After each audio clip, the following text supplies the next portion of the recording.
So welcome back, Mike, Jesse. So tonight we're doing a homebrew. Who brewed this? I brewed this one. What? I know. I do this periodically. Man. So actually I've been kind of a brewing fiend lately. I think I've got 3 of them in my keezer right now, which for me is kind of unprecedented. He has, because I've kind of slacked off, and he's really picked up the slack. Yeah, I've just been...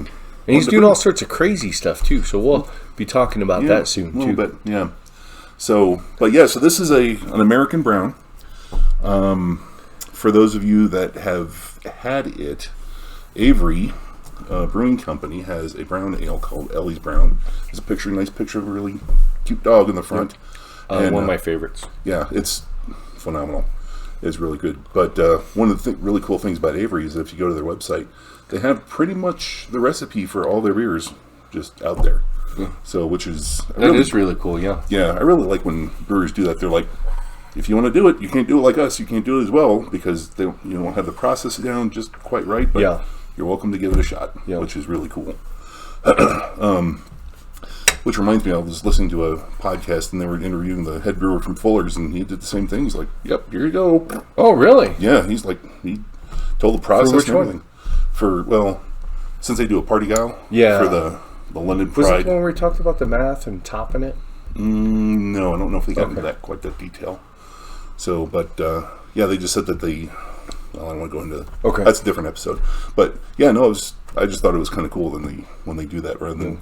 It's a state secret. I was like, here you go, knock yourself out. 25 people could brew it, and it'll come out different ways for everybody. 27 ways, depending on when you try. Exactly. Yeah. So anyway, Fullers are good though. If you haven't had Fullers, you should run out and grab one. If you find any around here, buy some. I'll pay you back. I haven't had London Pride. I've only had the. Is it just the ESB? Fuller's ESB. Yeah. And that's crazy good. But back to Avery. Anyway, back to Avery. So I pulled it off of there and tweaked it a little bit. So I had to tweak it because the hops that they gave were, I think, when I plugged into the Beersmith, they came out with an IBU of like 7. I was like, I don't think that's right. So I fiddled with that a little bit and upped the hops just a smidge. Yeah.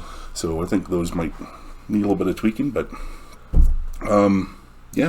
Well, he's been yakking. I've been smelling and tasting it. It's really, really nice. Yeah, has a really nice chocolatey malt flavor to it. Yeah. Aroma to it. And then, nice complex malt aroma, but a little more bitterness than I like, but it's perfect for their beer. I like the English browns generally more than the American browns because I'm a malt monster. I'm not necessarily the biggest fan of bitterness, but but this is great. Yeah, I don't know if I would. I bet you I could pick it out of a triangle test for sure, but it's really, really good. Yeah, I think I've come to the conclusion that pretty much any clone beer that I do, it's not going to come close to the commercial, but as long as I like it and as long as it's drinkable. Well, I think it'll be close. You can tell which one it is. Yeah. Yeah. So, okay, that's fair. Yeah. But, so, I don't know. The one weird thing about this beer was that it was supposed to finish I think it started at 10:60-ish. It was supposed to finish at 10:13, and it finished at like 10:07. So I don't know why it dried out so much. Yeah, so I think if it finished at 10:13, it wouldn't be quite as dry as it is. Yeah. So I'm but I have no idea why I did that. I'm clueless. It just that might totally shift the balance too. Yeah. So I might have to try it again. So fine. If you need help getting rid of it, let me know. Okay. Yeah. I can bring a keg over. Okay. Oh yeah, that's true. Yeah, that's fair enough. So let's see what else. Oh yeah. So I'm sure we've mentioned in the on the show before, but I am a big fan of no chill brewing. That's kind of what I do because where I live, we have to pay for water. I don't want to pay for water because I'm a cheapskate. So I've started no chilling pretty much everything. I think he's convinced me to do it too. I've done a couple. And it's you'd think that the hops issue would come into play, and I really haven't noticed it too much. I just put all the late hop additions, pretty much anything after 15 minutes, straight into the no-chill container. If you're not familiar with no-chill brewing, so basically what you do is you get this heat-proof container that's BPA-free. I think our Australian friends are the ones that invented doing this because water's so expensive down there. And you get one of these containers, and you make your beer however you're going to make it. You mash it, or if you're doing extract, just mix in the extract. Then you bring it to a boil, add your hop additions, all that good stuff. And then when you're done with the boil, instead of chilling it, you dump it into this container and cap it. Yep. And the idea being is that if there is any bugs in there, I mean, obviously you wash it first and sanitize it. But if there are bugs in there, it's going to kill it because it's boiling. And then maybe tomorrow you pitch it.Maybe you do it in a couple of days. Yeah. Maybe, a couple of weeks. Who knows? I don't know how far you can push it. So I've heard of Australians, and if there are any Australians watching this and you want to correct me or school us, but I've heard of some Australians, I think brew shops will make the wort, put it in a container, and put it on their shelf, and it'll sit there for weeks. Oh, yeah. And, people come in like, take that. Yeah, as long as you get all the air out of that container. Yeah, I mean, obviously do your own research, but it is my understanding that I think botulism can live at some ridiculously high temperature or something, but I mean, it's got to be, it's got to be okay. Know. Well, I mean, the canning, I don't want to get into it, but the canning process was, I mean, they do. Yeah, it's a lot higher temperature. Yeah. So, I mean, do some research on it, but I mean, in my experience, I haven't had any problem. And I got to say, it's really nice to do your boil, finish your boil, and then drain it and be done. Yep. And then just get your stuff cleaned up wherever's not clean, put away, and then the next day. Yeah, and there's been once or twice where just timing of events, I didn't have time or I forgot to do a starter, and I start stressing. Oh man, haven't done a starter, and I'm brewing tomorrow, and oh wait, I'm doing no chill. I'll just seal it up, and I'll do a starter tomorrow, and in 3 or 4 days when the starter's done, dump it in and good to go. So it's really takes a hassle out of a lot of components. So and we're hoping to have a video out, probably not before, maybe after this video is released. But Jesse actually was using a corny keg for his no chill container, just dumped in there. I mean, we'll go into more detail on that, but and then he fermented in it, and then he threw it in his keezer and served out of it. Yep. So I've done, I think, 2 brews now where I fermented in a corny keg. The first one, I did a floating dip tube. Did a floating dip tube, and I did that one under pressure, and that turned out pretty good. Put that in the keezer, good to go. This one, I bought a floating dip tube, and it would not fit. I couldn't get it to fit on the little tube, just because the tube was, the vinyl was too stiff. So I was like, screw it, and I just cut about, I don't know, maybe 2 inches off the line out. Okay. The liquid out. And I was afraid I was going to pick up all kinds of trub and nothing. Nope. Not from the first pint, so I'm afraid to cut it a little too short, but they're like $7. Okay. I mean, after the trub, how much beer did you really waste? Yeah, exactly. Yeah. And if later on I want to try with a more flexible tube and, put a floating dip tube just to get the less dregs, I can do that too. Yeah. I mean, I like the floating dip tube because I've had some beers that I want to enter in a comp, and I brew it kind of late. And you put it in the keg, and as soon as it's carbonated, the dip tube's up top. So the beer clears from the top down. Yeah. So you're getting all the nice clear beer as you work your way down. Yeah. With that other beer, and I'm purposely not saying what kind of beer it is, but with that other beer, it was funny because I put the floating dip tube in there. I went to draw a sample, and it just was all foam. It was just spitting at me. I was like, oh no, now what? And I got my second floating dip tube for this, or the one I was going to try with this one.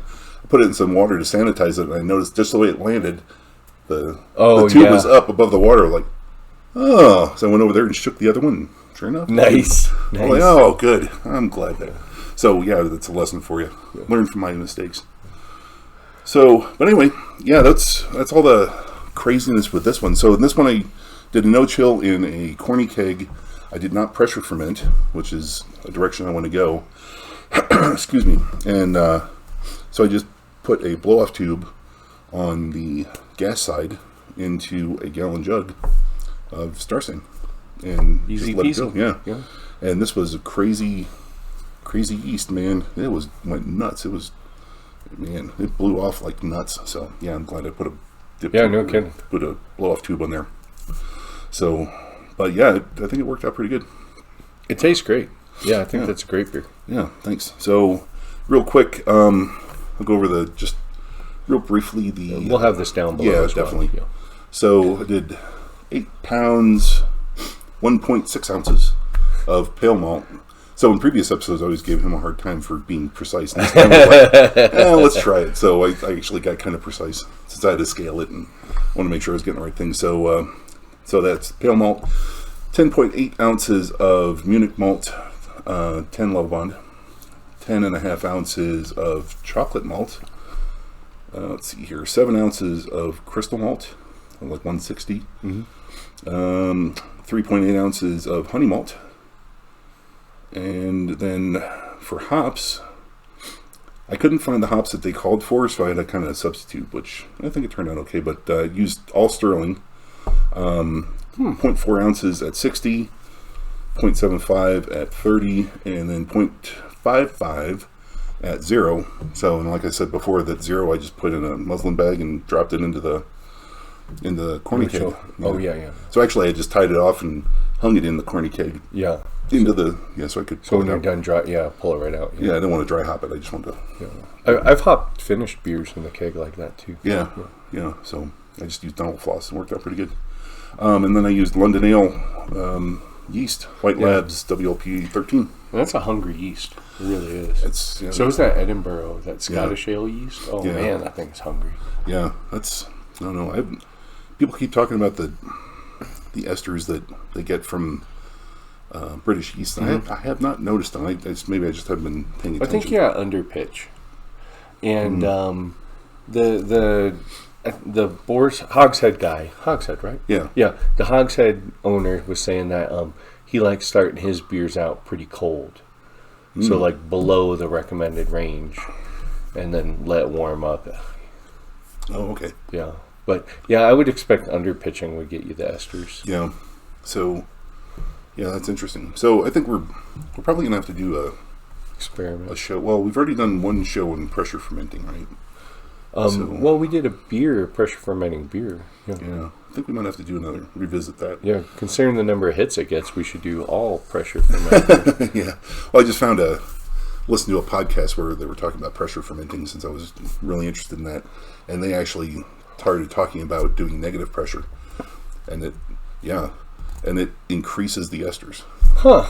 And I was like, that's interesting. Yeah, if you positive pressure reduces the esters, negative pressure increases the esters. That's really interesting. Yeah. How would you get negative pressure? You'd have to hook a vacuum up to it. That's kind of what he did. Yeah, so he, what do they call it, a Venturi pump? So there's like some water flowing through. Yeah, anyway, it's I'll have to point you to that podcast. It was pretty cool. It was an interesting podcast. So yeah, there's all kinds of cool stuff you can do with That's pressure. wild, huh? Yep. But I guess that's about it. That was the exciting thing, fermenting in a keg. If you haven't done it, try it if you're interested. A lot less stuff to clean up. Yeah, well, we'll see. I'm not looking forward to cleaning this keg. I might have to borrow your keg washer and just there you drop it on there. So, but well, good job. Yeah, you did a great job. Yeah, thanks. Appreciate that. Yeah, if you try this recipe, let us know how it turned out. Yeah. I'm interested to hear. Till next time. Yep. Cheers. Thanks for watching our video. Check out our website at coloradobrewtalk.com for more great content. While you're there, be sure to leave us a comment or drop us a line with your thoughts. You can also find us on Facebook and Twitter at CO Brew Talk, or follow the links below. Make sure to like this video and subscribe to our channel so you don't miss any future content. Or episodes, as the case may be.